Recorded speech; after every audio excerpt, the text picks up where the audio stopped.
Yes, reka tubasuze kandi tubifurize kugubwa neza muri gahunda z'amakuru abagiye atandukanye, amakuru abari kuvuga mu gihugu cyacu cy'u Rwanda, mu Burundi ndetse n'ahandi hose ku isi. Tukugezaho amakuru abagiye atandukanye abari kugenda acaracara ku mbuga nkoranyambaga. Amahoro n'imigisha rwose bikomeze kugenda abyibanira nawe. Polisi iri gukurikirana ikibazo cy'inka y'uwarokotse yatemwe n'abataramenyekana. Nibi rwose byatangajwe na polisi y'u Rwanda rero ngo yaje gutangaza ko iri gukurikirana ikibazo cy'abantu bataramenyekana abatemye inka y'umuturage wo mu murenge wa Runda mu karere ka Kamonyi warokotse Genocide yakorewe abatutsi. Ni mu butumwa bwashyize ku rubuga rwa Twitter aho witwa rwose ngo Harerimana Tayite n'ubu yagaragaje ifoto y'inyana yatemwe ahagana ku ijosi, avuga ko iyi nka yatemwe ari y'umuturage witwa Ruzindaza Paul wo mu mudugudu wa Nyabitare mu kagari ka Ruyenzi mu murenge wa Runda mu karere ka Kamonyi. Harerimana avuga ko ubwo uyu muturage warokotse Genocide yakorewe abatutsi yari awumuje mu masaha ya saa moya n'igice ngo yaje mu kiraro asanga inka ye yatemwe. Polisi y'u Rwanda yavuze ko iki kibazo cyamenyekanye rwose kandi ko iri kugikurikirana. Polisi yagize ati muraho, ikibazo cyamenyekanye kirimo gukurikiranwa, murakoze. Ni ku rubuga rwayo Rwanda National Police @Rwanda Police, aho rwose baje kubishyira kuri itariki ya 11. Ingabire Biyo usanzwe ari umunyamakuru w'ikigo cy'igihugu cy'itangazamakuru RBA nawe yagarutse kuri iki kibazo, asaba urwego rw'igihugu rw'ubugenzacyaha RIB gukurikirana iki kibazo. Mu butumwa nawe yanyujije kuri Twitter yagize ati abagizi ba nabi bakoze ibi bafatwe, kuko ukora ibi afashe nyirinka niwe yari gukorera ibi. Ati rwose ukora ibi afashe nyirinka niwe yabikoreye. Yakomeje ati amakuru aragaragaza ko ari inka y'uwarokotse Genocide yakorewe abatutsi witwa Ruzindaza Paul atuye mu murenge wa Runda. Nuko rwose yakomeje kugenda abitangaza. Rafiki Umwizerwa uyobora umurenge wa Runda yatangaje ko ubu bugizi bwa nabi bwabayeho ariko batamenye iri tungo bataramenyekana, batemye rwose iri tungo bataramenyekana. Uyu muyobozi avuga ko inzego zishinzwe iperereza zatangiye kurikora. Yavuze ko abashinzwe ubuvuzi bw'amatungo bari kuvura iyi nyana kugira ngo harebwe ko yakira.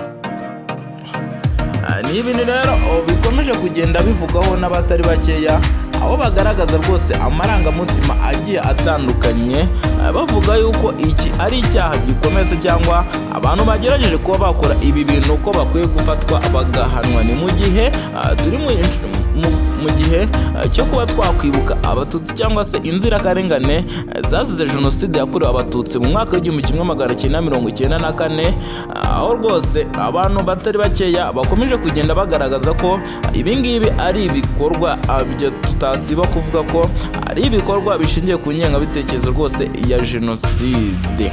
Leta y'u Rwanda rero nayo ikaba yakomeje kugenda iburira abaturarwanda se cyangwa abaturage muri rusange ko bakwiye kureka kuba bakwivanga muri ibi bikorwa, nko kuba batema imibyare, kuba barandura ibishyimbo by'umuturage, kuba batema se nka gutya inka cyangwa amatungo muri rusange, ndetse no kuba bagerageza wenda kuba bahirika amazu y'abantu bagiye barokoka Genocide, cyangwa se kuba bareka ibikorwa byo kuba bapfobya Genocide yakorewe abatutsi yabaye mu mwaka w'1994. Ni ku nshuro ya 28 Abanyarwanda dukomeje kugenda twibuka abacu bagiye bazira Genocide yakorewe abatutsi yabaye mu mwaka w'1994. Ibi rero nk'uko twakomeje kugenda tubibabwira ni ibintu byagiye bibera rwose ariya mu murenge wa Runda, aho abatari bake bagiye bagaragaza akababaro batewe n'ibingibi. Ati ni inka yarahawe umuturage rwose warokotse Genocide yakorewe abatutsi. Ati uwabikoze afatwe ahanwe. Ati rwose ahanwe by'intangarugero. Ati kuko ibi ni ibikorwa by'ubugome, ni ibikorwa by'ubunyamaswa. Ni ngombwa mwaje kwiyumvira n'umuyobozi cyangwa se abantu bagiye batandukanye bavuga ko rwose ngo iyo aramutse afashe na nyiri tungo rwose ati niwe ashobora kuba yagirira ibi, ati byumvikane ko rwose agifite ingengabitekerezo ya Genocide, ati ko agifitemo rwose ubunyamaswa muri we. Hakomeje rero kuba hakorwa iperereza n'ibigo bishinzwe iperereza cyangwa se ikigo gishinzwe iperereza mu gihugu cyacu cy'u Rwanda ni RIB ifatanyije na Polisi y'u Rwanda. Ni ibintu rero abantu bakomeje kugenda bavugaho ibintu bigiye bitandukanye hano mu gihugu cyacu cy'u Rwanda, akaba ari ibintu bijya hanze mu masaha make atambutse, akaba ari ibintu byabaye ejo rwose ku itariki ya 11 byari ku cyumweru, nibwo ibi bintu rwose aya mabara cyangwa se ibi bikorwa by'ubunyamaswa byaje kuba ubwo hatemwaga iyi nka y'uyu muturage. Abantu batari bakeya bagiye rwose ngo bakomeza kugenda bavuga bati uyu muntu ahanwe, ntago rero aramenyekana uwaba waje kuba yakora iki gikorwa, ariko Polisi y'u Rwanda ifatanyije rwose na RIB ikomeje kugenda ikora iperereza mu baturage ndetse n'ahandi hose hatandukanye, hageragezwa kuba rwose harebwa ko hafatwa uwaba wakoze ibi bikorwa muri rusange.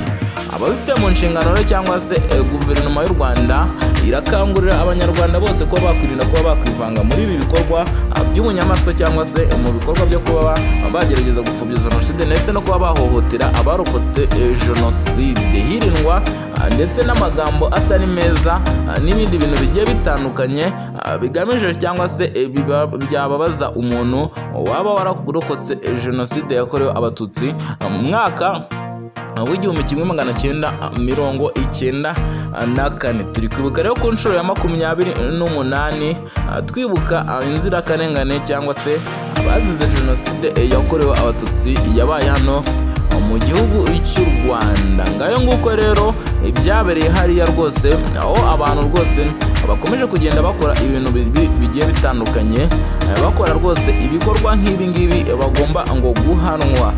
Rero nitukubwira tuti irinde ko wakwivanga mu bikorwa nk'ibi ngibi kandi ube ijisho rya polisi cyangwa se kubonye amakuru uhite uyatangira kujya, bityo abantu nk'aba abafatwe bahanwe. Ni Kigali Top News rero ikugezaho amakuru abagiye atandukanye, amakuru bari kuvuga mu bintu bigiye bitandukanye.